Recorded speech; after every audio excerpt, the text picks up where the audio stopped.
और इस वक्त बजट पर बात करने के लिए, चर्चा करने के लिए हमारे साथ स्टूडियो में मौजूद है वरिष्ठ चार्टर्ड अकाउंटेंट मनीष अग्रवाला। बहुत बहुत स्वागत है आपका स्टूडियो में मनीष अग्रवाला जी। सबसे पहले बजट पर हम चर्चा करें, सबसे पहले एक चार्टर्ड अकाउंटेंट होने के नाते आपसे जानना चाहेंगे इस पूरे बजट को आप किस रूप में देख रहे हैं, क्योंकि नए इनकम जो स्लैब है उसकी घोषणा कर दी गई है इस बजट में। धन्यवाद सबसे पहले north east live news channel का, जिन्होंने मेरे को ये अपॉर्चुनिटी दी कि आज मैं पब्लिक के सामने अपने बजट में क्या क्या चेंजेज आए और ये बजट अपने किस एंगल से अपने देख सकते हैं। सबसे पहले अपने को ये चीज़ जानना ज़रूरी है, क्योंकि ये जो बजट है इसमें फाइनेंस मिनिस्ट्री ने काफ़ी सारे चेंजेस लिए और ये मध्य वर्ग के लिए, मिडिल क्लास के लिए और सैलरीड पीपल के लिए काफ़ी अच्छा रहेगा, क्योंकि उन्होंने टैक्स पे काफ़ी चेंजेस किए और जो कि सैलरी पीपल है उनके लिए काफ़ी महत्वपूर्ण ये बजट है। और अपना ये बजट एमएसएमई के स्टार्टअप के लिए, क्योंकि स्टार्टअप को भी कुछ रिलीफ दिया गया है, प्लस एमएसएमई को भी कुछ रिलीफ इस बजट में दिया गया है। तो अपने ओवरऑल अगर अपने देखें ये बजट को, तो ये बजट मोदी गवर्नमेंट का काफ़ी अच्छा बजट है और अपने G20 को भी अपने इंडिया लीड कर रही है। तो मैं मानूंगा कि ये बजट अपना महत्वपूर्ण बजट है और पूरी वर्ल्ड इस बजट को काफ़ी इम्पोर्टेंट देंगे। जिस इनकम टैक्स को जिस तरह से जो रिबेट दी गई है, 7 जो महत्वपूर्ण बिंदु रखे गए हैं, उसके बारे में भी आपसे पूरी जानकारी चाहेंगे। जरूर जरूर। अभी इनकम टैक्स में क्या है कि 2 टैक्स स्लैब है। उसमें क्या है कि लास्ट ईयर बजट में इन्होंने क्या किया था कि 2 स्कीम्स लाए थे कि आइदर आप पुराने स्कीम्स में रह सकते, उसमें आपको जो नॉर्मल इनकम टैक्स का डिडक्शन है, आप अगर इनकम टैक्स में LIC का पेमेंट करते हो, नहीं तो और काफ़ी सारी स्कीम्स है, अगर आप उसमें पेमेंट करते हो तो आपको उसमें डिडक्शन 1.5 लाख तक मिलता है। वो हो गई पुरानी स्कीम। और उसके अंदर तहत उसके अंदर 80D का मेडिक्लेम और भी काफ़ी सारे बेनिफिट्स थे जो उसके अंदर मिलते थे। और उसी वक्त उन्होंने क्या है कि नई स्कीम भी लाई थी, और वो नई स्कीम में टैक्स रेट आपका स्लो डिक्रीज था, लेकिन उस टैक्स स्लैब में कोई भी बेनिफिट्स उनको नहीं मिलता था। तो लास्ट ईयर ये 2 स्कीम थी।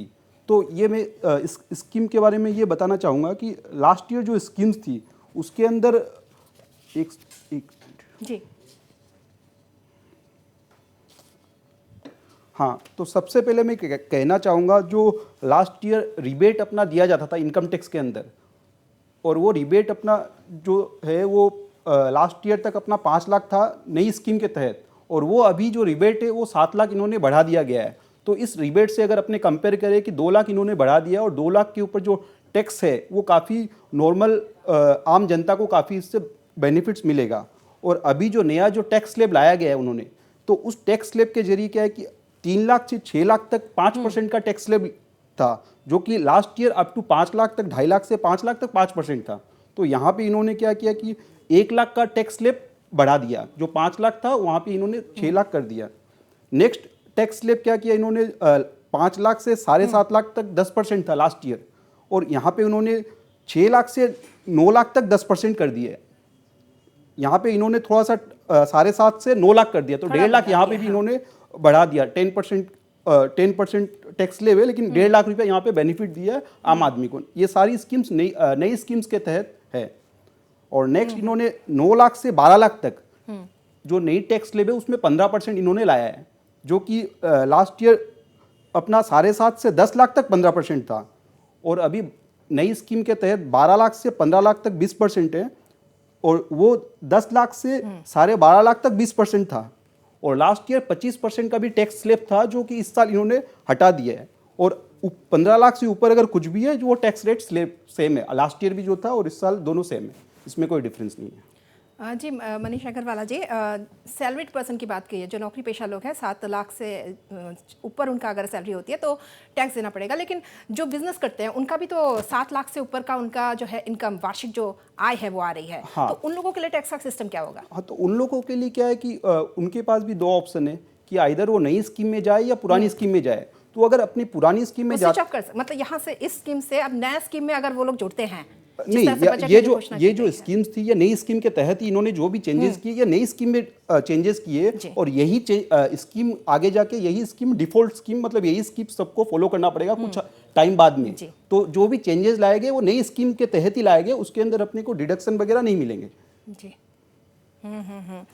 टैक्स, नई टैक्स रिजीम को डिफॉल्ट किया जाएगा, ये भी एक बात कही गई है बजट में। हाँ, नहीं, ये कहा गया क्योंकि वित्त मंत्री ने ये चीज़ इसलिए कहा गया क्योंकि इससे क्या है कि गवर्नमेंट का काफ़ी लॉस हो रहा है, क्योंकि अपने काफ़ी बेनिफिट्स मिल रहा है। डिडक्शन वगैरह आपने लेते तो उससे गवर्नमेंट पहले बढ़ावा देती थी इस चीज़ को, लेकिन धीरे धीरे गवर्नमेंट ये चाहती है कि डिडक्शन को हटा के उन्होंने टैक्स स्लैब का जो टैक्स स्ट्रक्चर था वो कमा दिया गया।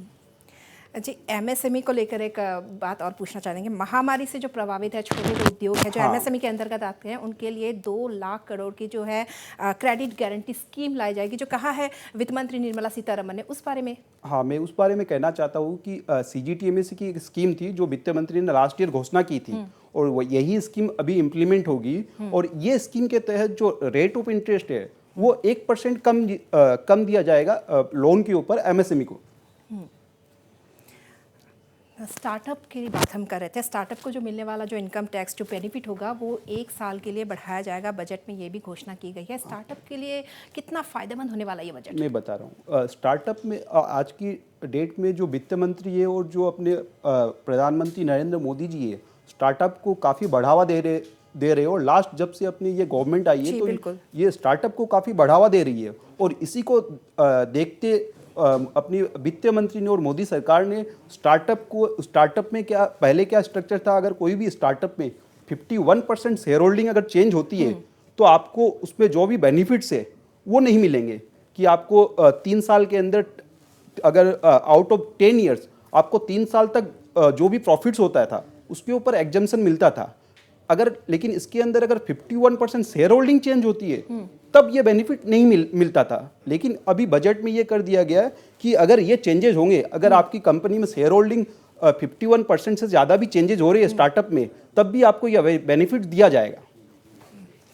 जी मनीष अग्रवाल जी, एक और चीज़ है, एमएसएमई को लेकर एक और बड़ी घोषणा हुई है। 3 करोड़ तक का जो जिनका टर्नओवर है उनको ऑडिट कराने की भी ज़रूरत नहीं होगी, ये भी कहा गया है बजट में। हाँ, तो इसके अंदर अपना क्या है कि कोई भी एमएसएमई, इसमें 2 चीज़ है कि एमएसएमई के अंदर प्रोफेशनल भी आ गए इसके अंदर। तो इन्होंने कहा गया कि जिसकी टर्नओवर अप टू 3 करोड़ तक है और जिसका कैश रिसीव्ड अगर अप टू 5% तक सीमित है तो उसके अंदर 44 AD में अपने जा सकते हैं। और उसके अंदर अपने को 8% टैक्स रेट है, और अगर अपना 100% डिजिटली तो 6% टैक्स रेट के तहत अपने टैक्स दे सकते हैं। और प्रोफेशनल के लिए पहले लिमिट थी इसी के तहत 50 लाख, वो बढ़ा के अभी 75 लाख कर दी गई है। तो कहीं ना कहीं मनीष अग्रवाल जी, कहीं ना कहीं मध्यम वर्ग को ख्याल में रखते हुए ये जो स्लैब बनाया गया है, क्योंकि अब लोकसभा चुनाव होने हैं 2024 में, उससे पहले इस तरह का जो एक तरह से कह सकते हैं गिफ्ट दिया गया है मध्यम वर्ग को। जरूर, ये मध्यम वर्ग के लिए काफ़ी अच्छी घोषणा की है अपने फाइनेंस मिनिस्ट्री ने, और क्योंकि खासकर सैलरीड पीपल के लिए, एमएसएमई के लिए, क्योंकि एमएसएमई में इसमें बेनिफिट दिया गया है कि अगर आप एमएसएमई को पेमेंट करते हो विद इन ड्यू डेट, इसमें कहा गया कि एमएसएमई एक्ट के तहत आपको एमएसएमई को विद इन 45 डेज के अंदर पेमेंट करना चाहिए, अगर आपके एग्रीमेंट है उनके साथ, एमएसएमई के साथ। और अगर कोई एग्रीमेंट नहीं है तो 15 दिन के अंदर आपको उनको पेमेंट करना जरूरी है। तो इसमें क्या किया कि अगर आप एमएसएमई को within due date payment नहीं करते हो तो वो जो आपका एक्सपेंसेज है, से एग्जाम्पल अगर आप कोई भी एमएसएमई को पेमेंट करते हो और अगर आपने वो एज पर एक्ट के हिसाब से 15 दिन या 45 दिन के अंदर आपने अगर पेमेंट नहीं किया तो आपको बेनिफिट्स जब आप करेंगे तब वो मिलेगा। जी बहुत बहुत धन्यवाद मनीष अग्रवाल जी, जो आपने जानकारियाँ हमसे साझा की बजट को लेकर।